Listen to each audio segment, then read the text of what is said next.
네, 우리 성도님들 안녕하세요. 수요일 고난주간 새벽 예배 우리 다 같이 우리 사도신경으로 주님 앞에 고백하시며 예배드리겠습니다. 전능하사 천지를 만드신 하나님 아버지를 내가 믿사오며 그 외아들 우리 주 예수 그리스도를 믿사오니 이는 성령으로 잉태하사 동정녀 마리아에게 나시고 본디오 빌라도에게 고난을 받사 십자가 못 박혀 죽으시고 장사한 지 사흘 만에 죽은 자 가운데서 다시 살아나시며 하늘 오르사 전능하신 하나님 우편 앉아 계시다가 저로서 산자와 죽은 자를 심판하러 오시리라. 성령을 믿사오며 거룩한 공회와 성도가 서로 교통하는 것과 죄를 사해 주시는 것과 몸이 다시 사는 것과 영원히 사는 것을 믿사옵나이다. 아멘.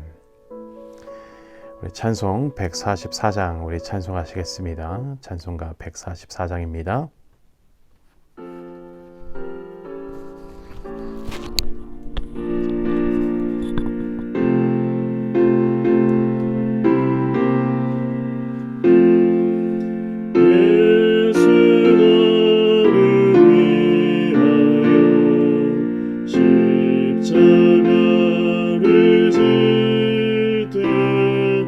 세상 죄를 지시고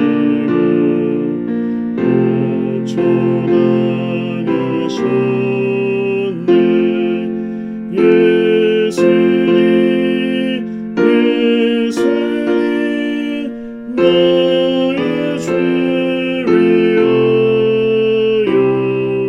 몸에 피를 흘리니 죄인만의 소서 십자가를 지시면 무슨 죄가 있나. 저 무지한 사람들 메시아 죽였네. 예수님 나의 죄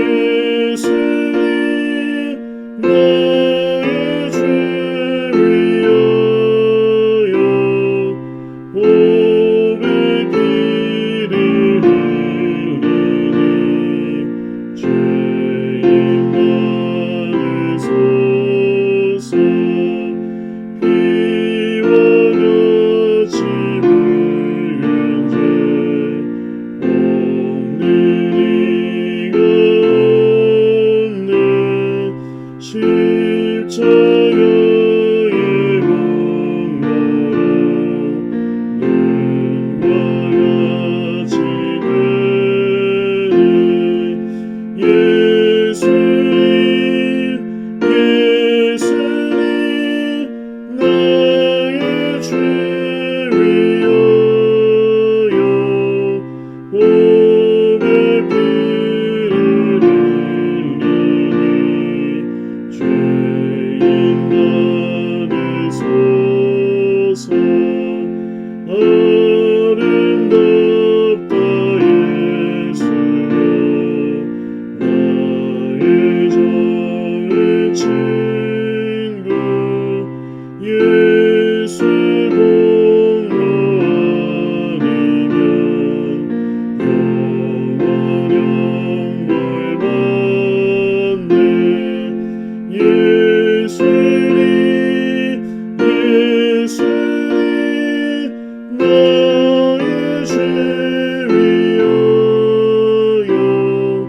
몸에 피를 흘리니 죄인만의 소서.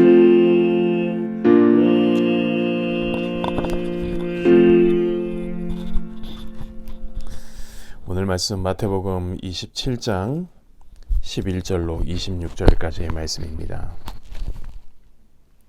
마태복음 27장 11절로 26절까지의 말씀입니다. 우리 하나님 말씀 우리 함께 봉독하시겠습니다. 예수께서 총독 앞에 섰음에 총독이 물어 이르되 내가 유대인의 왕이냐. 예수께서 대답하시되 내 말이 옳도다 하시고 대제사장들과 장로들에게 고발당하되 아무 대답도 아니하시는지라. 이에 빌라도가 이르되 그들이 너를 쳐서 얼마나 많은 것으로 증언하는지 듣지 못하였느냐 하되 한마디도 대답하지 아니하시니 총독이 크게 놀라워하더라. 명절이 되면 총독이 무리의 청혼대로 죄수한 사람을 놓아주는 전례가 있었더니 그때 바라바라하는 유명한 죄수가 있었는데 그들이 모였을 때 빌라도가 물어 이르되 너희는 내가 누구를 너희에게 놓아주기를 원하느냐 바라바냐 그리스도라 하는 예수냐 하니 이는 그가 그들의 시기로 예수를 넘겨준 줄 알미더라. 총독이 재판석에 앉았을 때 그의 아내가 이 사람을 보내어 이르되 저 옳은 사람에게 아무 상관하지 마옵소서. 오늘 꿈에 내가 그 사람으로 인하여 애를 많이 태웠나이다 하더라. 대제사장과 장로들이 무리를 권하여 바라바를 달라 하게 하고 예수를 죽이자 하게 하였더니 총독이 대답하여 이르되 둘 중에 누구를 너희에게 놓아주기를 원하느냐 이르되 바라바라소이다. 빌라도가 이르되 그러면 그리스도라 하는 예수를 내가 어떻게 하랴? 그들이 다 이르되 십자가에 못 박혀야 하겠나이다. 빌라도가 이르되 어찌 미냐 무슨 악한 일을 하였느냐? 그들이 더욱 소리질러 이르되 십자가에 못 박혀야 하겠나이다 하는지라. 빌라도가 아무 성과도 없이 도리어 밀란을 나르는 것을 보고 물을 가져다가 무리 앞에서 손을 씻으며 이르되 이 사람의 피에 대하여 나는 무죄하니 너희가 당하리라. 백성이 다 대답하여 이르되 그 피를 우리와 우리 자손에게 돌릴지어다 하거늘 이에 바라바는 그들에게 놓아주고 예수는 채찍질하고 십자가에 못 박히게 넘겨주니라. 아멘. 우리들에게 주신 말씀으로 또 하나님의 은혜 가운데 믿음의 소망의 삶을 이 고난주간에 주님의 은혜 가운데 동행하며 살아갈 수 있는 여러분들의 삶들이 되어질 수 있기를 바라고 소망합니다. 오늘 이 본문의 사건은 바라바와 그리고 또 예수 그리스도가 또 함께 그 사역 가운데 또 재판을 받게 되어지고 또 그것을 통해서 예수 그리스도께서 또 이제 십자가의 고통을 당하시게 되어지는 그 이유와 그 내용에 대해서 이야기를 하고 있습니다. 완전한 하나님의 아들을 극악한 죄수로 몰아서 십자가에 못 박은 사건은요, 인류의 죄성을 단적으로 보여주는 모습입니다. 죄 없는 예수님을 십자가에 못 박은 그런 악행은 타락한 인간이 이기적인 본성의 그런 결과이기도 하죠. 예수님을 죽게 한 우리 안의 죄성을 인식하고 우리들은 항상 겸손하게 회개할 수 있는 우리 성도 우리 모두가 되어줄 수 있기를 바라고 소망합니다.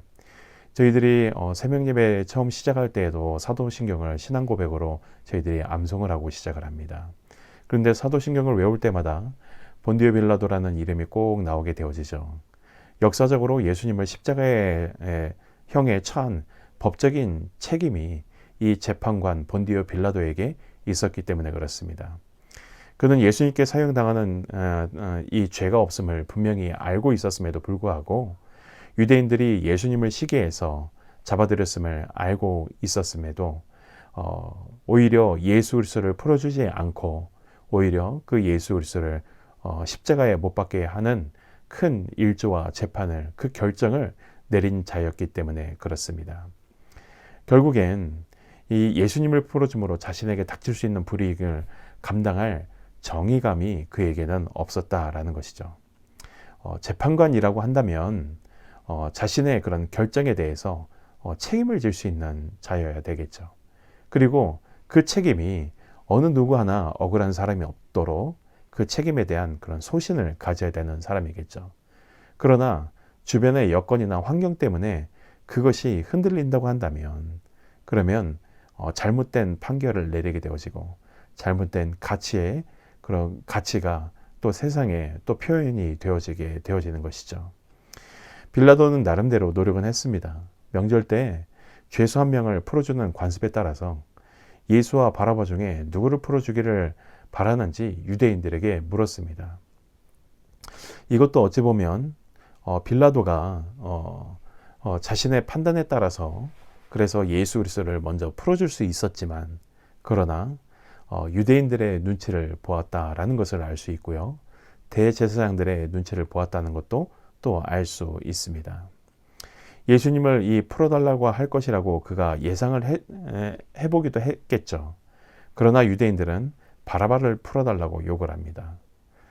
왜 예수님과 왜 바라바 중에 왜 유대인들은 바라바를 풀어달라고 했을까? 사실은 이 바라바는요, 이 원래의 이름은요, 아바의 아들입니다. 이 아바라고 하는 것은 아버지라는 뜻이죠. 즉, 이 바라바의 이름이 아버지의 아들이라는 그런 뜻을 갖고 있는데, 이 몇몇 사본에는 바라바의 이름이 예수였다라고 이렇게 기록이 되어져 있어요. 즉, 예수 바르아바라는 정확한 그런 이름이 적혀져 있기도 한 것이죠. 그리고 예수라고 그 앞에 이름이 붙여진 것은 예수의 이름은 구원자라는 뜻이죠. 즉, 예수가 구원자가 되어주셨다. 즉, 오늘 이 유대인들의 삶의 진짜 구원자는 바라바가 예수였고 또 구원자였다라고 생각을 하는 겁니다. 왜냐하면 그때 당시에 혁명을 일으켰던 사람이고, 그리고 자신의 그런 정치적이거나 그리고 또 어떤 인생의 목적을 위해서 그런 봉기를 일으켰던 사람 중에 하나거든요. 어찌 보면 신앙이 없는 사람들에게 이 바라바는 그들이 갈망하던 그런 구원자의 모습을 갖췄다라고 그들이 생각했을 수도 있습니다. 그런데 그렇게 유명한 죄수가 있음에도 그의 죄가 분명함에도 불구하고 자신들의 이익을 따라서 그 바라바를 오히려 구원하고자 그들이 더 노력했다는 사실을 알게 되어지죠. 결국 예수 그리스도를 잡기 위해서 죄가 있는 사람도 오히려 죄가 없는 것처럼 포장을 해버리고, 예수의 체포를 통해서 죄가 없음에도 죄를 덧입히고 그리고 덮어 씌우는 그러한 일이 생겨진 것입니다. 빌라도가 예수님을 풀어주려고 할 때 빌라도는 협박을 당하기까지도 합니다. 결국 그들의 의도대로 예수님은 십자가에 달리십니다. 그들은 예수님이 부활하셨을 때에도 거짓 소문을 퍼뜨리면서 예수님이 부활하신 것이 아니다라고, 자신들의 잘못이 아니다라고 끝까지 이야기를 합니다. 거짓은 그렇습니다. 거짓은 거짓을 낳고 그 거짓을 또 보존하기 위해서 또 다른 거짓을 계속 행하는 것이 죄악의 거짓의 특징이기도 한 것이죠. 그들은 가장 거룩한 척하면서 사단의 앞잡이 노릇을 한 것입니다. 그들이 이처럼 악행을 저지른 이유는 하나님의 뜻보다 자신들의 욕망이 앞섰기 때문입니다. 성도는 하나님의 말씀 앞에서 우리의 욕망과 우리의 생각과 우리의 마음 다 내려놓고 주의 말씀을 따르는 자들이 바로 오늘 그리스도인들의 삶이 되어져야 됨을 우리들에게 말씀하시고 선언하고 계시죠. 유대군중은 한때 예수님을 따르던 자들입니다. 그들은 예수님의 이적에 찬사를 보냈었고, 그리고 또 격려를 했었고 지지를 했었고 그랬던 자들입니다.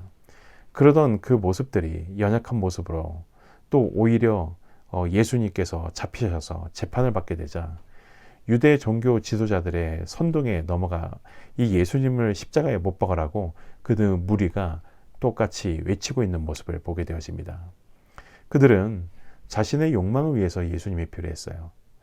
인류의 구원, 그리고 또 모든 그런 다른 민족들을 또 혁명을 일으켜서 압제하고 자신들의 그런 번성기를 누리고자 하는 그러한 욕망, 예수님이 자신을 구원해 주리라는 그러한 복음의 은혜가 아니라 자신들이 이 땅에서 어떤 영화를 누리고자 메시아가 필요했었다라는 것이죠.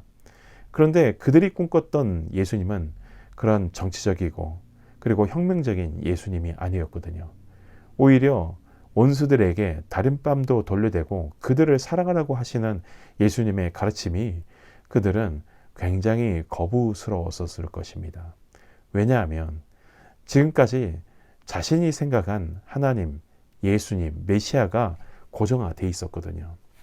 그들의 신앙이 잘못된 이유 중 하나는, 정말 아주 중요한 이유 중에 하나는 그들이 하나님의 자녀로 살아가면서 자신들이 바라는 하나님상, 자신들이 바라는 그리스도상을 만들어 놓고 그리고 그대로만 되어야지만 그것이 자신들의 꿈과 소망이 이루어지는 것이라고 그렇게 소원하고 바라고 있었기 때문입니다. 그리스도인이라고 한다면, 하나님의 백성이라고 한다면 나의 꿈과 나의 소망이 아니라 하나님의 비전과 하나님의 꿈이 우리를 통해 이루어져야 됩니다.